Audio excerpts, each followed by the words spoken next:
ప్రియ సహోదరులారా, మనలో ఈ వచనం యొక్క సంపూర్ణ అర్థమును ఎవరు అనుభవించగలిగారు? యేసు ద్రాక్షావల్లి, మనము తీగలము.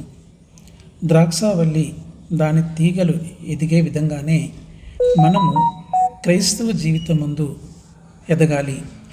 క్రీస్తులో మన జీవితము ఎల్లప్పుడూ సంపూర్ణముగా, ఎల్లప్పుడూ లోతుగా వృద్ధి పొందాలి. నాయందు నిలిచియుండుడి.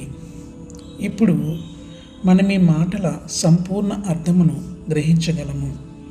మన ఆత్మ క్రీస్తు వలె ఉండి, మన మనస్సు మరియు మన చిత్తము క్రీస్తు మనస్సు మరియు ఆయన చిత్తము వలె ఉండాలి. మనము మన కొరకు కాదు, క్రీస్తు కొరకు జీవించాలి. మనము మన వారము కాము, క్రీస్తు వారము. ఈ విధంగా ఎవరైతే క్రీస్తునందు నిలిచి ఉంటారో వారికి ఈ మాటలోని వాగ్దానము నెరవేరుతుంది. మీకేది ఇష్టమో అడుగుడి, అది మీకు అనుగ్రహింపబడును. ఆమెన్.